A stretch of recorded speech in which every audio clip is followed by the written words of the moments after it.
Hello, my name is Sonnet. I like to talk about books, crochet, and all things crafty. And in today's video, we're going to do something a little bit new. We're going to start a new series on my channel that I'm going to call The Good, the Bad, the Amigurumi. And what is that, you may ask? Well, I'm actually going to be doing an Amigurumi book review, and that book today is Crochet Impkins by Megan Lapp. We're going to be going over a lot of information. We'll be going over the good, the bad, my Amigurumi, everything that I made out of this book, and I'll give you my review if I think you should pick this one up. Now, if you're just here to see if I liked the book or not and don't care about anything else, you can go ahead and skip to this number right here, and that'll bring you to my final thoughts.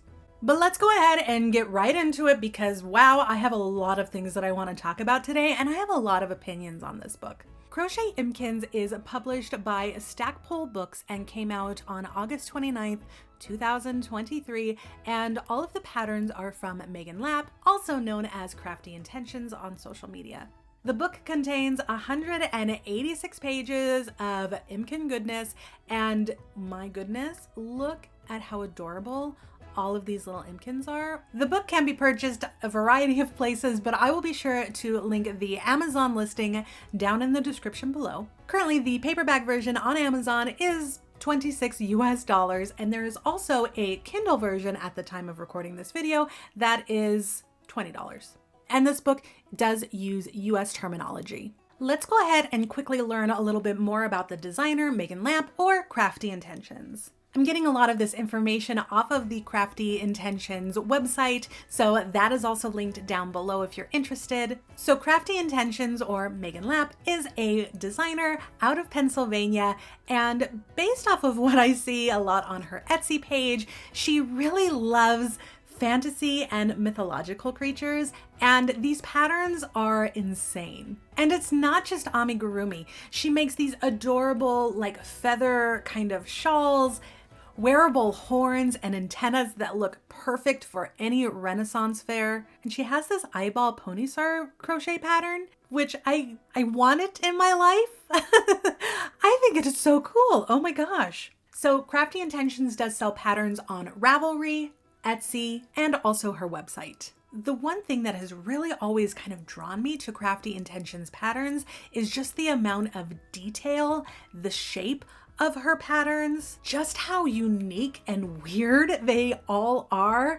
I think it is so cool. But again, getting into the detail aspect of her patterns, a lot of these crochet patterns that you will see are very intricate. They're structured so interestingly and just so detailed. So Megan actually has published 2 crochet pattern books. The first one, Crochet Creatures of Myth and Legend, and that one came out in March of 2023. And then of course the Crochet Impkins that came out in August. 2023 was a great year for Megan. She does have another book in the works coming out in 2024 called Crochet Monsters, and I know so many people are excited for that one. Crafty Intentions also does have a Facebook group that can help out if you have questions or you just want to get together with like-minded creators. I don't know much about Facebook and I don't know much about the Facebook group, but I do see reviews on, say, Goodreads and Amazon and places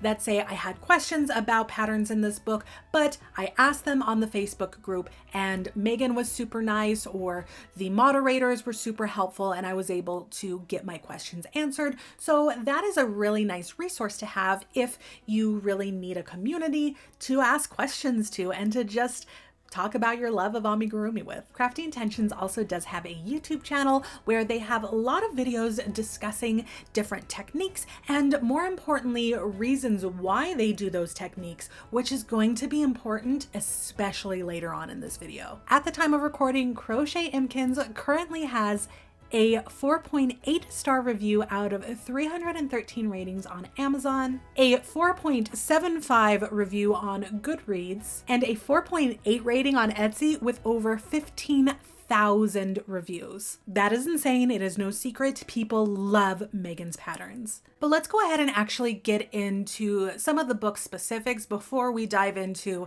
the good, the bad, and my amigurumi. The photographs are just gorgeous. This cover really drew me in. When I saw this cover, I knew I had to get this book just because of how beautiful it is. So I do want to mention that some of these Impkins and the beautiful cover photograph, as well as other photographs in this book, were actually created by a creator named Lauren Lewis. She did crochet some of these Impkins as well, and what an amazing and skilled creator. Oh my gosh, again, this cover is just perfect. There is also recommended yarn and hook sizes in the beginning of the book, an Impkin planning sheet, which I thought was really helpful. So it actually has places that you can write down all of the different things you want to add to your Impkin, how you want to create it. I did make several copies to use while creating my own Impkins. And it does have a glossary of terms and stitches in the front of the book, which is going to be very important, and you're probably going to need it. But in my opinion, I would say Crochet Impkins is not like your typical amigurumi book. Typically, you see amigurumi books by either one designer or a collection of designers that have anywhere around 15 to say 20 patterns, and you follow the patterns and that is the thing you make. Sometimes there are customizable ones where you can make a wardrobe or accessories for all of your crochet amigurumi. But this is one of the very few books that I've actually seen where it gives you the building blocks basically to create your own design and your own Impkin from your imagination. And it really is so fun to sit there and think about what kind of little Impkin creature you want to bring into this world. Now, the cover does claim that there is over 1 million possibilities. I'm awful with math, and so I believe it. There are so many different customizable things you can do to create your own Impkins. So there are 2 different arm styles, 4 different body styles, and then just so many other things you can then add onto your Impkins, like horns and ears, clothing, accessories, facial things, wings, tails, you name it, it's in there. Little hats and things, just so much stuff to personalize your own Impkin. Now, if you're one of those people where you're like, Sonnet, I don't want to let my creative juices flow, I just want you to give me a pattern and I want to make it, you can get that with this book too. Obviously, I'm not going to share any information about the patterns or anything like that.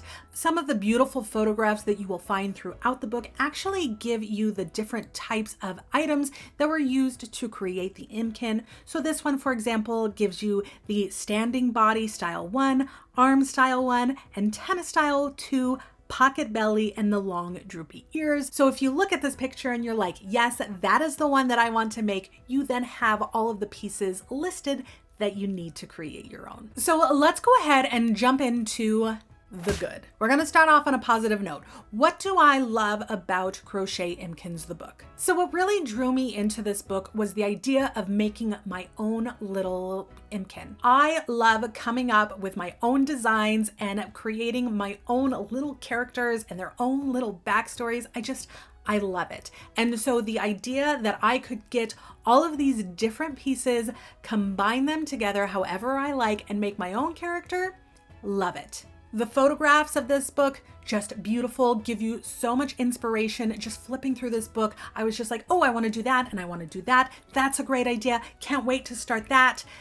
It's so beautiful. I love the photographs in this book and they are so helpful if you need a starting place or a direction to go. The patterns are clearly written. The glossary at the beginning of the book is so incredibly helpful. And much like all the other crafty intentions patterns that I see out there on social media, these little Impkins truly are very unique and something that you don't typically see. Something else that I really love about these little Impkins is that you can make an Impkin really quickly. If you want something super simple, you can just do the arm style and pick a body style, pop some safety eyes in, voila, you have an adorable, simple Impkin. Or vice versa. If you really want something detailed and intricate and something that has so many different elements to it, you can add all the things. You can do the horns, you can add antenna, have some ears, throw a tutu on there, give them a satchel, you can keep going. This book also has a ton of progress photos. So there's a lot of photos, not just of completed Impkins, but Impkins in the creation process. So you can see precisely what they're talking about if they have certain instructions in the patterns. There's a lot of explanation about what stitches you should be crocheting into or not, which I actually really appreciated. So another good thing I would say about this book is there is sewing involved, but as far as creation of the just basic Impkin body, there is zero sewing involved. So you make the hands, you set them aside, then you start crocheting your feet, whether it's sitting or standing. You then attach the feet together while you start crocheting up into the belly. You crochet the arms into the piece once you get to that shoulder neck area, and then you finish with the head. But what I really loved about this book is it was very clear what stitches I should be crocheting into when I'm attaching the arms, which leads me to the bad. Now, before we get into the bad, I just want to say this. The way I crochet is going to be different from the way you crochet. The types of patterns I prefer are going to be different than the types of patterns you prefer. So all of these bad things that I don't like about the book are all going to be very specific on me and the way I crochet and the types of patterns that I like to make. That doesn't mean that you're not going to like them. The things that I don't like, you might absolutely love. So the bad that I'm going to be talking about is basically just things that I don't like to do while I'm crocheting. But there's two things about these patterns that I do not like. The first is Megan uses a slip stitch and chain one join method at the end of every round. So typically I make amigurumi patterns in a spiral, so you just keep going around and around and around. The slip stitch chain one method is more of a kind of building block type of a method. So rather than just going around, you're actually kind of stacking the rows on top of one another. So personally for me, I don't like to do a slip stitch chain one type of method.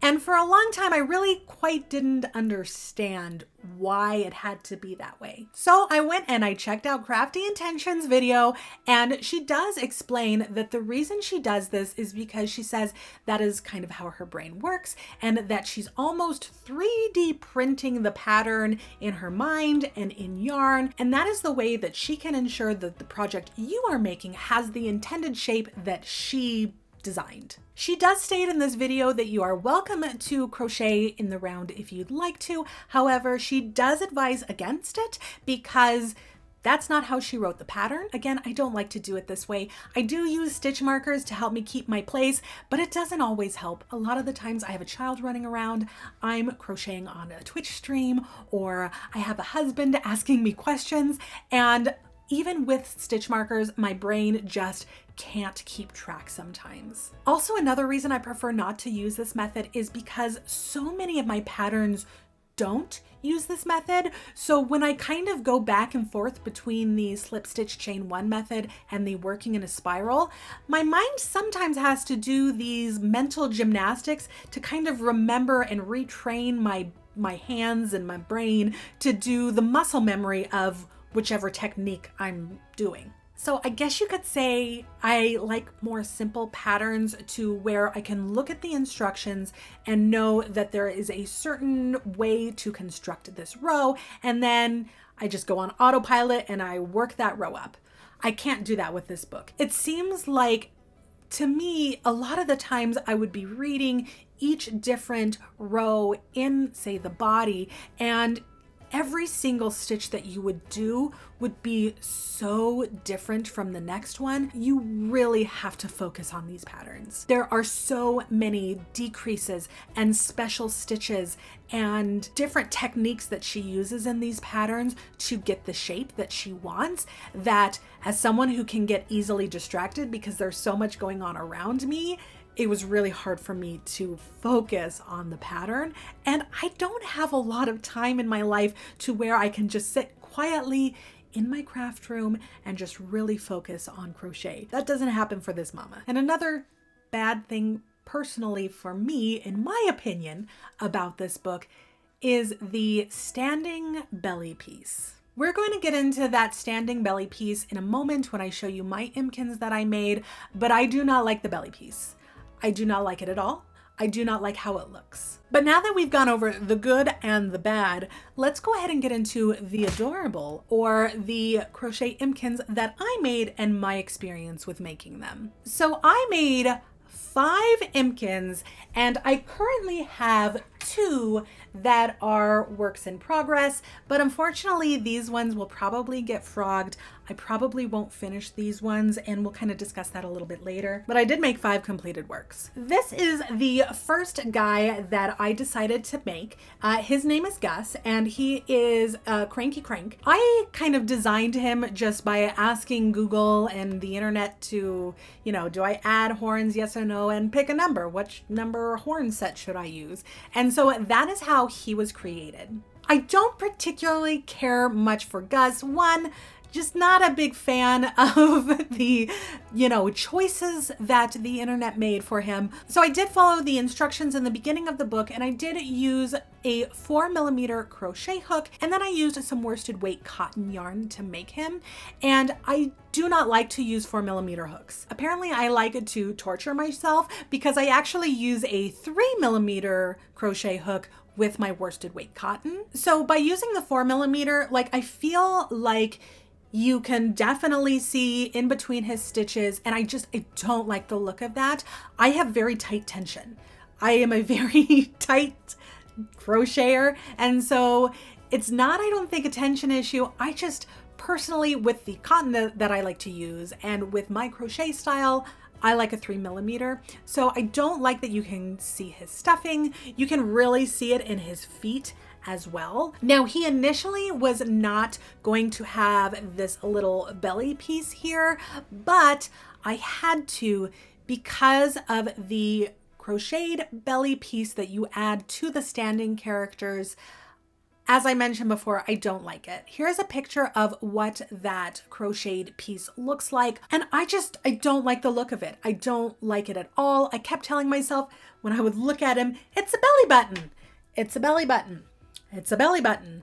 But no, I didn't like it. To be 100% honest, when I first made Gus here, I crocheted him backwards. I accidentally inserted my hook on the wrong side of his legs when I was connecting them. So imagine my horror when this little belly piece was actually not on the belly, but on his backside.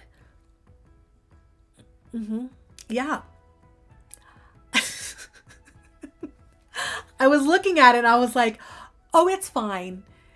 It's fine. It's okay, right? And then I was like, oh no, I can't do that to him. Absolutely not. So I frogged it and I started again.